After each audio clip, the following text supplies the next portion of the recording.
അസ്സലാമു അലൈക്കും വറഹ്മത്തുള്ളാഹി വബറകാതുഹു. പ്രിയമുള്ള വിദ്യാർത്ഥിനികളെ, അള്ളാഹുവിൻ്റെ സഹായവും രക്ഷയും എപ്പോഴും നമ്മിലും നമ്മുടെ കുടുംബത്തിലും വർഷിക്കുമാറാവട്ടെ. കഴിഞ്ഞ ക്ലാസ്സിൽ സൂറ ആലു ഇമ്രാനിലെ കുറച്ച് ആയത്തുകളും അതിൻ്റെ വിശദീകരണം നമ്മൾ മനസ്സിലാക്കുകയുണ്ടായി. ഇന്ന് നമ്മൾ 191 മുതൽ 194 വരെയുള്ള ആയത്തുകളാണ് ചർച്ച ചെയ്യുന്നത്. അതിനു മുമ്പ് നമുക്ക് ആയത്തൊന്ന് കേട്ടു നോക്കാം. അഊദു ബില്ലാഹി മിനശ് ശൈത്വാനിർ റജീം. ബിസ്മില്ലാഹിർ റഹ്മാനിർ റഹീം.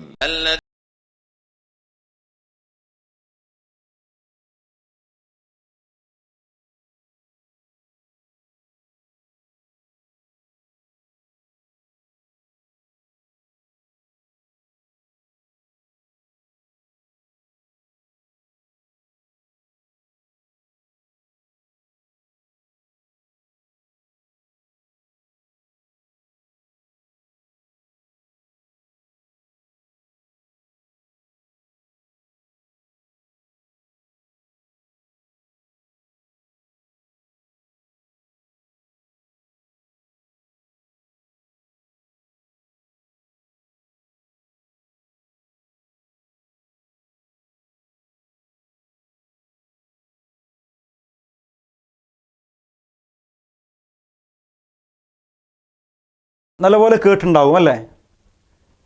ഈ ആയത്തുകളിലൂടെ അല്ലാഹു സുബ്ഹാനഹു വ തആല നേരത്തെ സൂചിപ്പിച്ച പ്രപഞ്ചത്തിലെ ദൃഷ്ടാന്തങ്ങളെക്കുറിച്ചുകൊണ്ട് ചിന്തിക്കുകയും അതിലൂടെ അള്ളാഹുവിനെ കണ്ടെത്തുകയും ചെയ്യുന്ന ആളുകളുടെ ചില വിശേഷണങ്ങളാണ് പഠിപ്പിക്കുന്നത്. ഓക്കെ, ഒന്നാമതായിട്ട് അല്ലദീന യദ്കുറൂന അല്ലാഹ ഖിയാമൻ വഖുഊദൻ വഅലാ ജുനൂബിഹിം. അല്ലദീന യദ്കുറൂന അല്ലാഹ, അവർ അള്ളാഹുവിനെ ഓർത്തുകൊണ്ടിരിക്കും. എപ്പോഴൊക്കെ? അവരുടെ ഇരിപ്പിലും കിടത്തത്തിലും നടത്തത്തിലുമൊക്കെ അവർ അള്ളാഹുവിനെ ഓർത്തുകൊണ്ടിരിക്കും.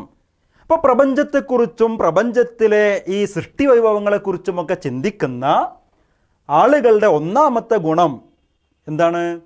അവർ ഇരുത്തത്തിലും നടത്തത്തിലും കിടത്തത്തിലുമൊക്കെ അള്ളാഹുവിനെ ഓർത്തുകൊണ്ടിരിക്കും.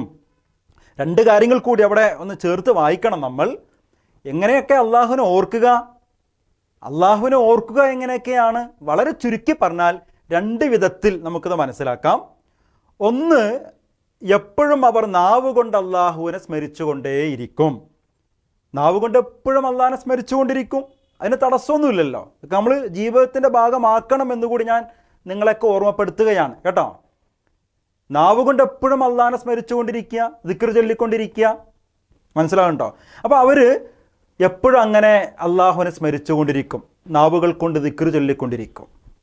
രണ്ടാമത്തത്, ജീവിതത്തിൻ്റെ എല്ലാ രംഗത്തും അള്ളാഹു എന്നെ കാണുന്നുണ്ട്, എന്നെ വീക്ഷിക്കുന്നുണ്ട് എന്ന മൊത്തത്തിലൊരു ധാരണ, അങ്ങനെ അള്ളാഹിനെക്കുറിച്ചുള്ളൊരു ഓർമ്മയും ചിന്തയും. ഈ രണ്ടും എപ്പോഴും ഇത്തരം ആളുകൾക്ക് ഉണ്ടാകും എന്നാണ്. മനസ്സിലായോ പറഞ്ഞത്? അപ്പോൾ ഈ പ്രപഞ്ചത്തിലെ സൃഷ്ടി വൈഭവങ്ങളെക്കുറിച്ച് കൊണ്ട് ചിന്തിക്കുന്ന ആളുകളുടെ ഒന്നാമത്തെ ഗുണം, അവർ എപ്പോഴും ഇരുത്തത്തിലും നടത്തത്തിലും കിടത്തത്തിലുമൊക്കെ അവർ അള്ളാഹുവിനെക്കുറിച്ച് ഓർത്തുകൊണ്ടേയിരിക്കും. മനസ്സിലായല്ലോ? രണ്ടാമതായിട്ട് പറയുന്നത്, അവർ ഈ ആകാശഭൂമികളെക്കുറിച്ചും അതിലെ വസ്തുക്കളെക്കുറിച്ചൊക്കെ അവർ ചിന്തിക്കുമെന്ന് വീണ്ടും അത് പ്രത്യേകമായി എടുത്തു പറയുകയാണ്. വയതഫക്കറൂന ഫീ ഖൽഖിസ് സമാവാതി വൽ അർദ്. ആകാശഭൂമികളെക്കുറിച്ച്, സൂര്യചന്ദ്രനെക്കുറിച്ച്, രാവിനെയും പകലിനെയും കുറിച്ചൊക്കെ അവരങ്ങനെ ചിന്തിച്ചു കൊണ്ടിരിക്കുന്ന. നിങ്ങൾ ആലോചിച്ച് നോക്കിയേ, നമ്മൾ ആരെങ്കിലും അങ്ങനെ ചിന്തിച്ചിട്ടുണ്ടോ? നമ്മൾ സ്കൂളിൽ നിന്ന് ടൂറ് പോകാറുണ്ട് അല്ലേ? ടൂറ് പോകുമ്പോൾ അല്ലെങ്കിൽ പിന്നെ വീട്ടുകാരൊന്നിച്ച് യാത്ര പോകുമ്പോൾ വലിയ മലകൾ കാണുമ്പോൾ നമ്മൾ ഒന്ന് മനസ്സിൽ നിന്ന് ഇങ്ങനെ വരും അല്ലേ, വായെന്ന് വരും ഒരു വാക്ക് അല്ലേ, എന്തോ അത് അങ്ങനത്തെ ശൈലിയൊക്കെ നമ്മൾ പറയാറുണ്ട് അല്ലേ. എന്നാൽ ഒരു വിശ്വാസിയുടെ മനസ്സിൽ അത് അങ്ങനെയല്ല വരേണ്ടത്. ഒരു വിശ്വാസിയുടെ വായിൽ നിന്ന് ആദ്യം എന്താ വരിക? സുബ്ഹാനല്ലാഹ്, ഇതൊക്കെ ഇങ്ങനെ രൂപീകരിച്ച, ഇങ്ങനെ ഉണ്ടാക്കിയ, ഇങ്ങനെ സൃഷ്ടിച്ച എന്താണ് അള്ളാഹുവിൻ്റെ കഴിവ്, പരിശുദ്ധനാണ് അവൻ അല്ലേ. അങ്ങനെ നമ്മൾ ആരെങ്കിലും പറഞ്ഞിട്ടുണ്ടോ? വലിയ മലകൾ കാണുമ്പോൾ അത്ഭുതകരമായ വല്ല പ്രപഞ്ചത്തിലെ വല്ല അവസ്ഥകളും കാണുമ്പോൾ അങ്ങനത്തെ ഒരു വാക്ക് നമ്മളെ മനസ്സിൽ നിന്നോ നാവുന്നോ വന്നിട്ടുണ്ടോ? അല്ലാഹു പറയാണ്, അങ്ങനെ ചിന്തിക്കുന്നവരുടെ രണ്ടാമത്തെ അടയാളം, അവരിങ്ങനെ ഇതൊക്കെ കാണുമ്പോൾ അവർ ഈ ചിന്തയിലൂടെ അവരങ്ങനെ അള്ളാഹുവിലേക്ക് എത്താൻ ശ്രമിച്ചു കൊണ്ടിരിക്കും, അവരങ്ങനെ ചിന്തിച്ചു കൊണ്ടിരിക്കും എന്നാണ്. അപ്പം ഞാൻ പറയുന്നത്, അത്തരം അവസ്ഥകൾ കാണുമ്പോൾ നമ്മളങ്ങനെ അത്ഭുതപ്പെട്ടാൽ മാത്രം പോരാ, ആ അത്ഭുതത്തിൻ്റെ പിന്നിലുള്ള ശക്തിയെക്കുറിച്ച് ഓർക്കാനും ആ ശക്തിയുടെ കഴിവിനെ മനസ്സിലാക്കാനും നമുക്ക് കഴിയണം, സാധിക്കണം. ഓക്കെ. മൂന്നാമതായിട്ട് ഇത്തരം ആളുകളുടെ ഗുണമായിട്ട് പറയുന്നത്, അവർ അള്ളാഹുവിനെ മഹത്വത്തെ വാഴ്ത്തും, അള്ളാഹുവെ പ്രകീർത്തിക്കും എന്നാണ്. ഞാൻ നേരത്തെ പറഞ്ഞതുപോലെ തന്നെയാണ്, ഇങ്ങനെ ചിന്തിച്ച് ഇത്തരത്തിലൂടെ അള്ളാഹുവിനെ കുറിച്ചുള്ള ചിന്തയും മറ്റുമൊക്കെ മനസ്സിൽ വരുമ്പോൾ അവർ അള്ളാഹുവെ പ്രകീർത്തിച്ചു കൊണ്ടിരിക്കും, അള്ളാഹുവെ പുകഴ്ത്തിക്കൊണ്ടിരിക്കും എന്നാണ് മൂന്നാമതായിട്ട് അവരുടെ അടയാളമായിട്ട് അള്ളാഹു സുബ്ഹാനഹു തആല പരിചയപ്പെടുത്തിയത്. പിന്നെയോ, പിന്നെ പറയുന്നത് അവർ പ്രാർത്ഥിക്കുമെന്നാണ്. റബ്ബനാ മാ ഖലഖ്ത ഹാദാ ബാത്തില, പടച്ചവനെ ഈ കാണുന്ന പ്രതിഭാസങ്ങളൊന്നും നീ വെറുതെ ഉണ്ടാക്കിയതല്ലല്ലോ, കാണാൻ രസത്തിന് മാത്രം ഉണ്ടാക്കി വെച്ചതല്ലല്ലോ. അതൊരു വശമാണല്ലേ, കാണാൻ ഭംഗിയുണ്ട്, ഓക്കെ, പക്ഷെ ആ ഭംഗിക്ക് വേണ്ടി മാത്രം ഉണ്ടാക്കിയതല്ലല്ലോ, ഇതിൻ്റെയൊക്കെ പിന്നിൽ വേറെയും ഒരുപാട് ലക്ഷ്യങ്ങളുണ്ടല്ലോ റബ്ബേ, നിന്നെ കാണാനും നിന്നെ കണ്ടെത്താനും കഴിയുന്നുണ്ടല്ലോ എന്നൊക്കെ ഇങ്ങനെ പറഞ്ഞിട്ട് പിന്നെ അവർ നടത്തുന്ന ചില പ്രാർത്ഥനകളാണ് ഈ ആയത്തിൻ്റെ ആ അവസാന ഭാഗത്ത് പരിചയപ്പെടുത്തുന്നത്. എന്താ? പടച്ചവനെ ഞങ്ങളെ നരകത്തിൽ നിന്ന് രക്ഷപ്പെടുത്തണേ, ഞങ്ങളെ നീ നരകത്തിൽ നിന്ന് രക്ഷപ്പെടുത്തണേ അല്ലാ. അഥവാ നരകത്തിലെങ്ങാനും പോകേണ്ടി വന്നാൽ അതൊക്കെ വല്ലാത്തൊരു നിന്ദ്യതയാണ് അല്ലേ? കുട്ടികൾ നിങ്ങൾ ആലോചിച്ച് നോക്കിയേ, ആ നരകത്തിലേക്കെങ്ങാനും നമ്മൾ പോകേണ്ടി വന്ന അതിലും വലിയ നിന്ദ്യത, അപമാനം വേറുണ്ടോ? അപ്പോൾ ഇവർ പ്രാർത്ഥിക്കുന്ന അള്ളാഹിനോട്, പടച്ചോനെ ആ നരകത്തുനിന്ന് ഞങ്ങളെ നീ രക്ഷിക്കണേ അല്ലാ, ആ നരകത്തിലേക്ക് എങ്ങാനും പോകേണ്ടി വന്ന പടച്ചോനെ അതൊക്കെ വല്ലാത്തൊരു നിന്ദ്യതയാണ് അല്ലാ എന്നവർ വല്ലാണ്ട് ഇങ്ങനെ മനസ്സ് തുറന്നിട്ട് അള്ളാഹിനോട് പ്രാർത്ഥിച്ചുകൊണ്ടിരിക്കുന്ന, തീർന്നില്ല, പിന്നെയും അവർ പ്രാർത്ഥിക്കും. ആ പ്രാർത്ഥന വീണ്ടും അങ്ങനെ വിശദീകരിക്കണം ആയത്തിലൂടെ. എന്താ? അള്ളാഹുവേ ഞങ്ങളുടെ പാപങ്ങൾ ഞങ്ങൾക്ക് നീ പുറത്തു തരണേ, ഞങ്ങളുടെ പാപങ്ങൾ ഞങ്ങൾക്ക് മായ്ച്ചു തരണേ, വകഫിർ അന്നാ സയ്യിആത്തിന, അല്ലേ, വഗ്ഫിർ ലനാ ദുനൂബന, അല്ലേ, വലിയ വലിയ പാപങ്ങൾക്ക് ദംബ് എന്ന് പറയുക. ഒന്ന് നോക്കണം ടെക്സ്റ്റ് ബുക്കിൽ, വലിയ പാപങ്ങൾക്കാണ് ദംബ് എന്ന് പറയുക. സയ്യിആത്ത് എന്ന് പറഞ്ഞാൽ ചെറിയ ചെറിയ തെറ്റുകൾക്കും കുറ്റങ്ങൾക്കൊക്കെയാണ്. അപ്പോൾ എന്താ ഇവരുടെ പ്രാർത്ഥന? പടച്ചവനെ ഞങ്ങളുടെ ചെറുതും വലുതുമായ മുഴുവൻ പാപങ്ങളും ഞങ്ങൾക്ക് നീ പുറത്തു തരണേ അല്ലാ. പുറത്തു തന്നാൽ മാത്രം പോരാ, മായ്ച്ചു തരും വേണം. എന്തിനാ അങ്ങനെ പറയണത്? ഇതൊക്കെ നമ്മളെ പ്രാർത്ഥനയിൽ നമ്മൾ ഉൾപ്പെടുത്തണം.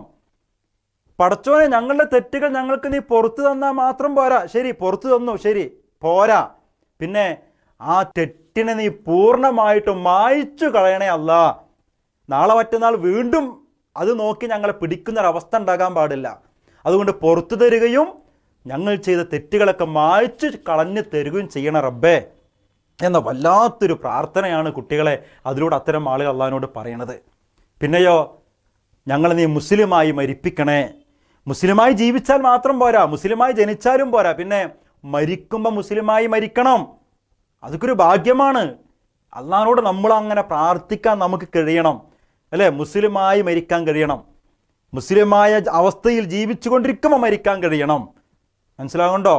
അപ്പം മുസ്ലിമായി മരിപ്പിക്കണേ എന്നുള്ളത് മറ്റൊരു പ്രാർത്ഥന. പിന്നെയോ, പടച്ചോനെ ഞങ്ങളെ നീ നിന്ദിക്കല്ലേ, അല്ലേ? നിന്ദ്യത അത് വല്ലാത്തൊരു പ്രശ്നമാണ്. 4 ആളുകൾ കൂടുന്നിടത്ത് ക്ലാസ്സിൽ വെച്ചിട്ട് അധ്യാപകൻ നമ്മൾ ഒരാളെ മറ്റു കുട്ടികൾക്കിടയിൽ വെച്ച് ഇൻസൾട്ട് ചെയ്താൽ നമുക്കിത് വല്ലാത്ത മനസ്സിന് പ്രയാസം ഉണ്ടാക്കൂല്ലേ? കോടിക്കണക്കിന് ആളുകളുടെ ഇടയിൽ വെച്ചിട്ട് പടച്ചോൻ നമ്മളെ വിളിച്ചിട്ട് അപമാനിച്ചാൽ, നമ്മളെ നിന്ദിച്ചാൽ അവസ്ഥ എന്താ, അല്ലേ? അപ്പോൾ പരലോകത്ത് പടച്ചോനെ ഞങ്ങളെ നിന്ദിക്കരുത്. പിന്നെ ദുനിയാവിലും നിന്ദ്യതയുടെ ഒരു സാഹചര്യവും പടച്ചോനെ ഞങ്ങൾക്ക് നീ ഉണ്ടാക്കി തരരുതേ എന്ന വല്ലാത്തൊരു പ്രാർത്ഥന. മനസ്സിലാകുന്നുണ്ടോ? അപ്പം ഇതൊക്കെ അള്ളാഹുവിൻ്റെ പ്രപഞ്ചത്തിലെ സൃഷ്ടിവൈഭവങ്ങളെക്കുറിച്ച് കൊണ്ട് ചിന്തിക്കുന്ന ആളുകളുടെ പ്രത്യേകതകളായി, വിശേഷണങ്ങളായിട്ട് അള്ളാഹു സുബ്ഹാനഹു തആല എടുത്ത് ഉദ്ധരിക്കുകയാണ്. അപ്പോൾ ഇത്രയും കാര്യങ്ങളാണ് നമുക്ക് ഈ ആയത്തുകളിലൂടെ മനസ്സിലാക്കാനും പഠിക്കാനുമുള്ളത്. നമ്മൾ പറഞ്ഞു വന്നത് പ്രപഞ്ചത്തെക്കുറിച്ച് കൊണ്ട് ചിന്തിച്ച് അതിലൂടെ അള്ളാഹുവിനെ കണ്ടെത്തുന്ന ആളുകളുടെ സ്വഭാവ വിശേഷണങ്ങളാണ്. ഇത്തരം ഗുണങ്ങളൊക്കെ നമ്മളെയും ജീവിതത്തിലുണ്ടോ എന്ന് നമ്മൾ ആലോചിക്കണം. അത്തരം പ്രാർത്ഥനകൾ നിരന്തരമായി നമ്മൾ നിർവഹിക്കണം. അള്ളാഹു സുബ്ഹാനഹു വ തആല നമ്മെ ദുനിയാവിലും നാളെ പരലോകത്തും രക്ഷപ്പെടുന്നവരുടെ കൂട്ടത്തിൽ ഉൾപ്പെടുത്തി അനുഗ്രഹിക്കുമാറാവട്ടെ. അസ്സലാമു അലൈക്കും വറഹ്മത്തുള്ളാഹി വബറകാതുഹു.